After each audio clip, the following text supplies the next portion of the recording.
Hello. आज हम लोग के लिए आप लोगों के लिए लेके आए हैं क्लास 10th प्रश्नावली 9.1 एक्सरसाइज 9.1 आज हम आप लोग के लिए लेके आए हैं। ठीक है, तो चलिए देखते हैं 9 जो चैप्टर है ये त्रिकोणमिति का चैप्टर है। त्रिकोणमिति के ऊंचाई और दूरी का यह चैप्टर है। इसको ट्रिगोनोमेट्री इंग्लिश में बोलते हैं और हाइट एंड डिस्टेंस चैप्टर का नाम है। ठीक है, तो हाइट एंड डिस्टेंस में हम लोग देखते हैं कि आखिर करके ये प्रश्न क्या होगा। ठीक है, तो चलते हैं हम लोग प्रश्न संख्या। यह जो है आपके बोर्ड एग्जाम के लिए बहुत ज्यादा जरूरी है। तो बहुत बच्चों का कहना होता है कि हमको ये समझ में नहीं आता है, सो मैम थोड़ा हमको ये समझा दीजिए। तो आज हम आप लोगों के लिए इसका वीडियो बना रहे हैं। आई होप आप लोगों को अच्छे से समझ में भी आ जाएगा। हम बहुत इजीली तरीका से बता रहे हैं। ठीक है, सर्कस का एक कलाकार एक 20 मीटर लंबी डोर पर चढ़ रहा है। ठीक है, 20 मीटर एक लंबी डोर है। तो ये आप लोग बताओ पहले कि डोर कैसा होता है। डोर मीन्स क्या होता है? तो डोर तो होता है जो ऐसे डोरी जो होता है उसी को हम लोग डोर कहते हैं।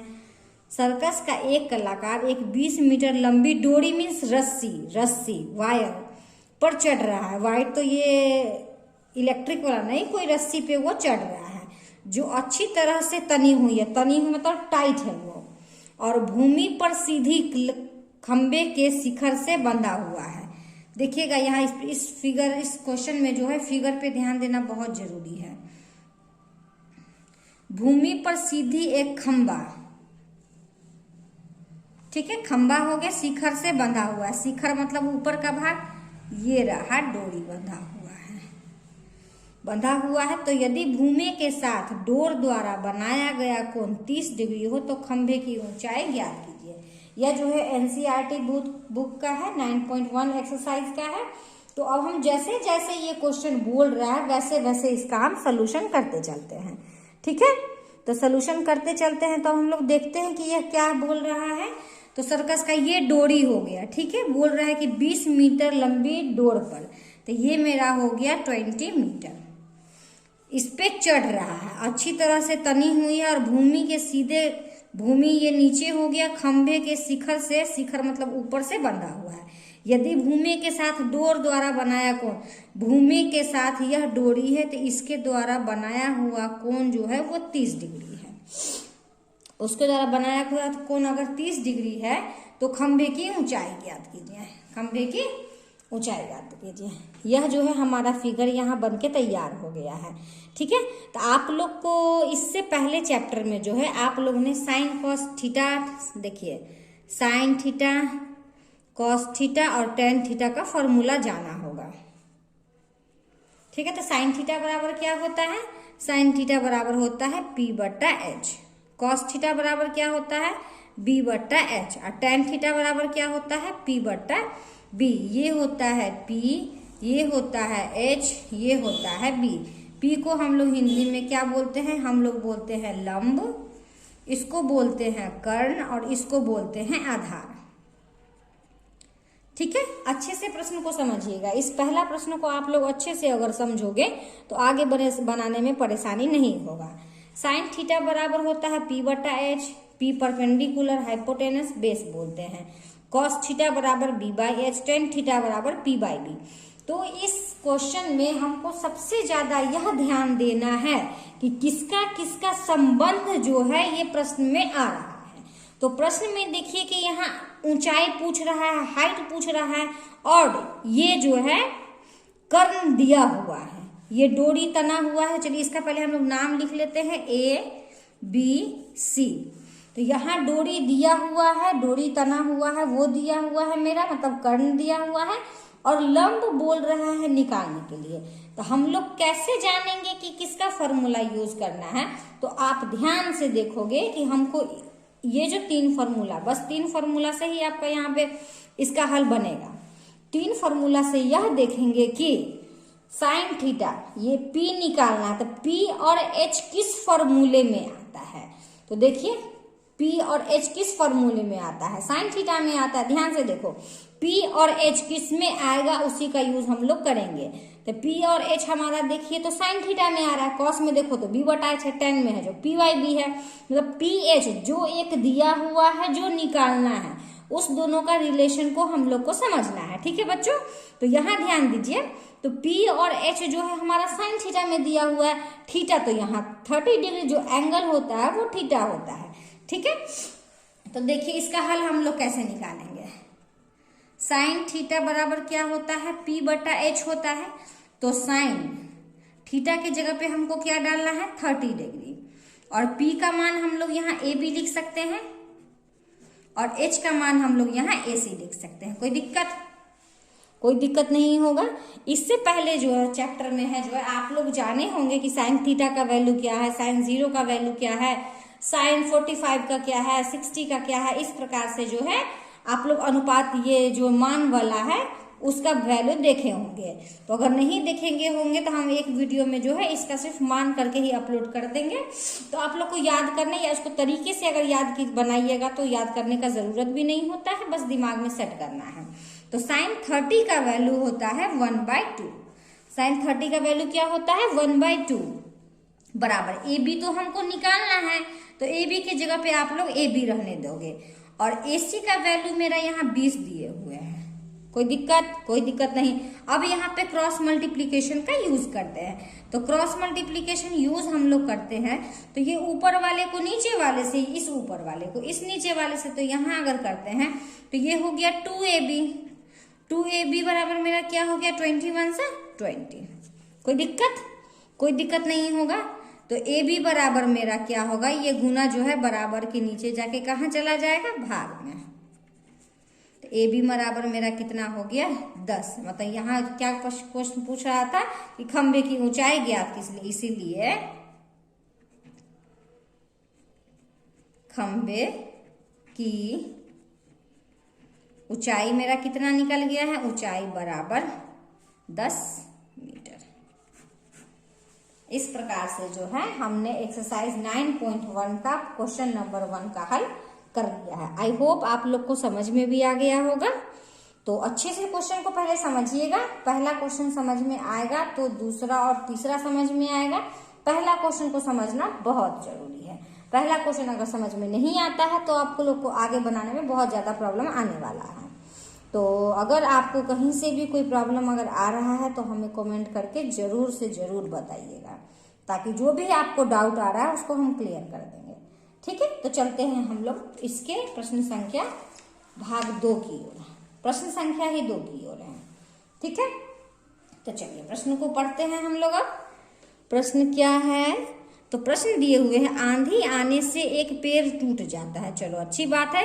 और टूटा हुआ भाग इस तरह मुड़ जाता है कि पेड़ का शिखर जो है जमीन को छूने लगता है और इसके साथ 30 डिग्री का कोण बनाता है। पेड़ के पाद बिंदु की दूरी जहां पेड़ का शिखर जमीन को छूता है 8 मीटर है। तो पेड़ की ऊंचाई ज्ञात करना है। ठीक है, तो चलिए सबसे पहले हम लोग क्या करते हैं, आंधी आने से एक पेड़ जो है वह टूट जाता है। हम लोग मानो कि एक पेड़ लगा लेते हैं। एक पेड़ हमने लगा लिया। एक पेड़ जब हमने लगा लिया तो आंधी आने से एक पेड़ जो है वो टूट जाता है। तब मानो कि यहाँ तक है, यहाँ से जो है यह टूट गया है। आइए हमने पूरा पेड़ लगाया, जब आंधी आया तो पेड़ ऐसे करके टूट गया। जैसे कि यहाँ पे एक हमने लकड़ी गाड़ा है। ठीक है, आंधी आया तो ये ऐसे करके टूट गया है। ठीक है, तो ध्यान दीजिएगा। तो यह टूटा हुआ भाग जो है ये आ गया यहाँ, और टूटा हुआ भाग इस प्रकार मुड़ जाता है कि पेड़ का शिखर जमीन को छूने लगता है। एकदम छू रहा है जमीन को। फिगर बनाना बहुत जरूरी है। शिखर को छूने लगता है और इसके साथ 30 डिग्री का कोण बनाता है। 30 डिग्री का कोण बनाता है। पेड़ के पाद बिंदु की दूरी जहां पेड़ का शिखर जमीन को छूता है, पाद बिंदु की दूरी जहां पेड़ को छूता है, यह कितना है? यह 8 मीटर है। तो पेड़ की ऊंचाई ज्ञात कीजिए। ठीक है, तो पेड़ की ऊंचाई ज्ञात कीजिए। तो हम लोग इसको कैसे निकालेंगे? तो हम लोग इसको निकालेंगे, हम पहले इसको मान लेते हैं A B C। ठीक है, ABC हम लोग मान लेते हैं। तो हम लोगों को क्या करना पड़ेगा, हम लोग को यह करना पड़ेगा, मान लो कि ये पेड़ है तो हम पहले इतना भाग निकाल लेते हैं, ठीक है। तो ये यहाँ से टूटा है, वही भाग ना यहाँ आके खड़ा हुआ है। तो अगर हमको ये भाग और ये भाग निकाल के दोनों को अगर प्लस कर देते हैं तो पेड़ का ऊंचाई निकल, ध्यान दीजिएगा, ध्यान से समझिएगा प्रश्न को। इंग्लिश मीडियम वाले भी बच्चे प्रश्न को समझे, क्योंकि बिहार बोर्ड से आप लोग दे रहे हो, बिहार है या सीबीएसई बोर्ड, कुछ भी बोर्ड हो, ये प्रश्न एनसीईआरटी का ही बुक का है, जो कि आप लोग के सीबीएसई बोर्ड के लिए बहुत इंपॉर्टेंट है। सीबीएसई बोर्ड वाले के लिए और बिहार बोर्ड वाले के लिए ध्यान से प्रश्न को सीखिएगा। एक यहाँ पेड़ है, पूरा पेड़ है, पेड़ टूट गया, ये यहाँ से, ये जैसे यहाँ पर क्या पेन है, पेन का पूरा हमको भाग निकालना, लेकिन ये आंधी आने पे ऐसे करके टूट जाता है। तो बोल रहा है पूरा पेड़ का ऊंचाई, मतलब इसका ऊंचाई और इसका ऊंचाई को निकाल के अगर हम प्लस कर देंगे तो क्या ये पूरा पेड़ नहीं निकल जाएगा? बिल्कुल निकल जाएगा। तो चलिए अब हम लोग चलते हैं प्रश्न को कैसे हल करते हैं, ठीक है। तो ये दिया हुआ है, ये दिया हुआ है, ये निकालना है। पहले हम लोग इसको निकालते हैं। तो पिछले प्रश्न में हमने बताया है साइन कॉस टेन का संबंध। तो P और B किस फॉर्मूला के संबंध में आता है, यहाँ देख लीजिए। तो P और B आ रहा है 10 में, P और B कहाँ आ रहा है 10 में, तो ध्यान दीजिएगा। तो P और B क्या चीज में आता है 10 में, तो यहाँ क्या लिखना है हमको, tan थीटा के जगह पर 30 डिग्री, 30 डिग्री बराबर क्या हो जाएगा AB अब बटा में हो जाएगा BC। कोई दिक्कत? कोई दिक्कत नहीं। तो अब बताओ आप लोग कि tan 30 का वैल्यू होता है 1/√3 बराबर, AB तो हमको निकालना है और BC मेरा दिया हुआ है कितना 8। कोई दिक्कत? चलिए क्रॉस मल्टीप्लीकेशन हम लोग करते हैं। तो √3AB बराबर हो गया 8, ठीक है। इसीलिए AB बराबर मेरा क्या हो गया 8 बटा में √3। इसको चाहिए तो इक्वेशन 1 भी आप लोग डाल सकते हो, ठीक है। तो मेरा ये निकल गया है। अब ये जो यहाँ आ गया है इसका वैल्यू निकालना है। तो अब हमको देखना है कि इस दोनों में क्या, कौन सा फॉर्मूला का संबंध आता है, ये PHB। तो देखो कि HB किस में आता है, तो HB देखो तो हमारा BH किस में आ रहा है, cos थीटा में आ रहा है। तो cos थीटा का हम संबंध लेंगे, यहां लिखेंगे हम लोग cos 30 डिग्री। तो cos थीटा बराबर क्या होता है, तो BC और बटा AC। तो cos थीटा बराबर होता है BC और बटा में AC। cos 30 आप लोग मान जरूर याद करें, मान नहीं याद करोगे तो सवाल बनाने में दिक्कत होगा। cos 30 का वैल्यू होता है मेरा √3/2 बराबर, BC मेरा दिए हुए है 8 और AC मेरा तो निकालना ही है, AC तो करना ही है। तो क्रॉस मल्टीप्लीकेशन का मतलब करते हैं तो हम लोग √3AC बराबर हो गया 8 दूनी 16। तो AC बराबर में हो गया 16√3। कोई दिक्कत निकालने में? आराम से प्रश्न को देखिए।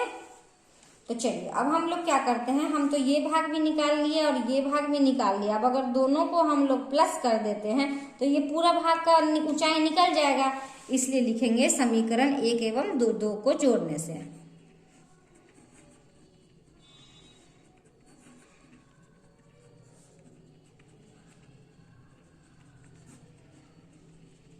ठीक है। तो समीकरण 1 एवं 2 को जोड़ने का मतलब है AB आप प्लस AC को हम लोग जोड़ रहे हैं। तो वैल्यू पुट कीजिए 8√3 आप प्लस 16√3। कोई दिक्कत?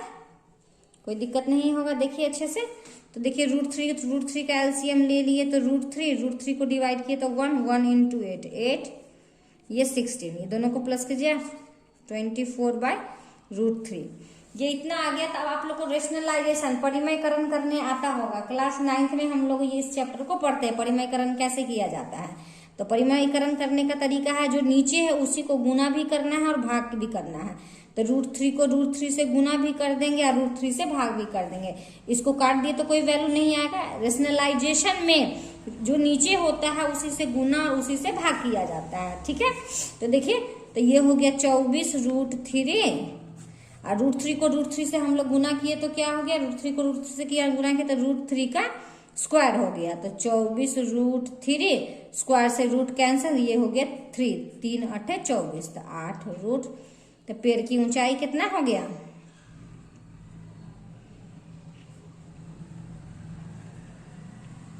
ऊंचाई बराबर हो गया 8√3 मीटर। देखिए इस प्रकार से जो है मेरा दूसरा प्रश्न का भी हल निकल गया है। आई होप आप लोग को अच्छे से समझ में भी आ रहा होगा। देखिए अच्छे से समझ में आ रहा होगा। अगर नहीं समझ में आ रहा है, कुछ भी अगर दिक्कत हो तो हमें कमेंट करके जरूर से जरूर बताइए। हम आपके इस प्रॉब्लम को एकदम अच्छे से खत्म करेंगे। ठीक है, अब चलते हैं हम लोग प्रश्न संख्या 3 की ओर।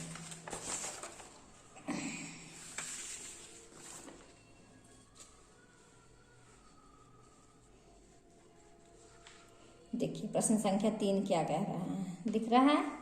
थोड़ा सा देखने में लंबा चौड़ा प्रश्न है, लेकिन उतना ही इजी प्रश्न भी है। टेंशन लेने की कोई बात नहीं है, बहुत हल्का प्रश्न है। देखिए, एक ठेकेदार बच्चों को खेलने के लिए एक पार्क में 2 फिसल पट्टी लगाना चाहती है। फिसल पट्टी जो ऐसे करके रहता है, बच्चा इससे फिसलता है। 5 वर्ष से कम उम्र के बच्चों के लिए एक ऐसी फिसल पट्टी लगाना चाहती है जिसका शिखर 1.5 मीटर की ऊंचाई पर हो और भूमि के साथ वह 30 डिग्री का कोण बना रही हो। ठीक है, जबकि अधिक उम्र के बच्चों के 3 मीटर की ऊंचाई पर एक अधिक ढाल की फिसल पट्टी लगाना चाहती है जो भूमि के साथ 60 डिग्री का। तो प्रत्येक स्थिति में फिसल पट्टी की लंबाई ज्ञात करें। फिसल पट्टी चलिए हम लोग अब बनाते हैं। एक है कम उम्र के बच्चों के लिए, एक है 5 वर्ष से कम के लिए, एक होता है, एक है उससे अधिक वाले के लिए। तो चलिए अब हम सबसे पहले हम लोग क्या करते हैं, सबसे पहले हम लोग 5 वर्ष से कम आयु वाले बच्चों का देखते हैं।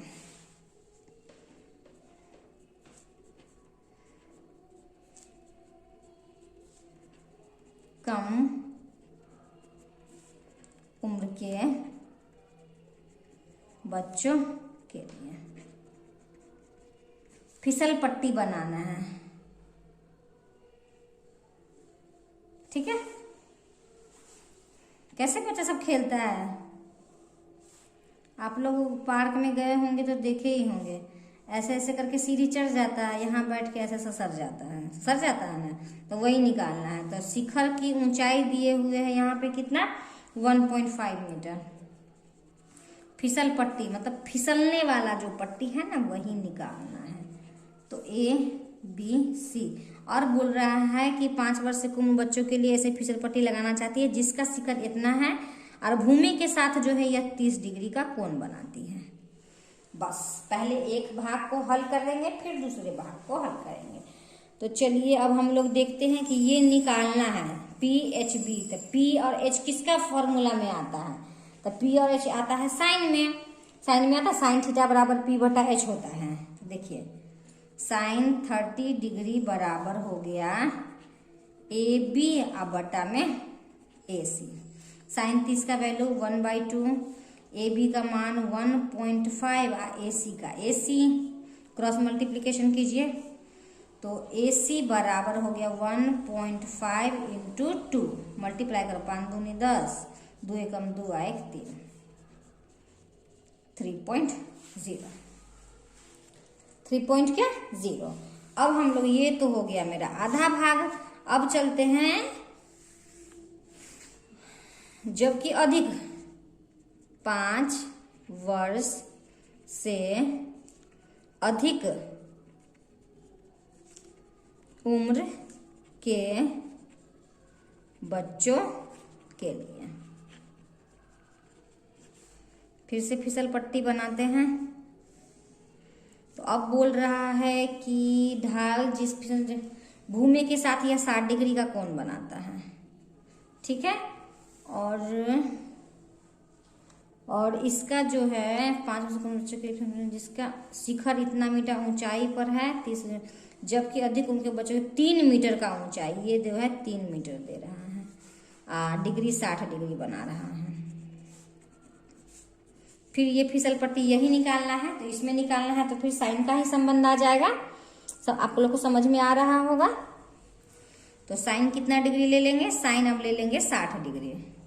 साइन 60 डिग्री बराबर क्या होता है, AB अब बटे में होता है AC। तो साइन 60 का वैल्यू होता है √3/2। आप लोग को मान याद करना एकदम जरूरी है, बिना मान याद किए हुए आप लोग से नहीं बनेगा। AB बराबर हो गया 3, AC बराबर हो गया AC। क्रॉस मल्टीप्लीकेशन तो √3 बराबर 3 2 3 दूनी 6। तो AC बराबर कितना 6√3। फिर नीचे में रूट दिख रहा है तो इसको क्या करना होगा, रेशनलाइजेशन करना होगा। तो ये हो गया 6√3, ये हो गया √3 इंटू √3 का स्क्वायर।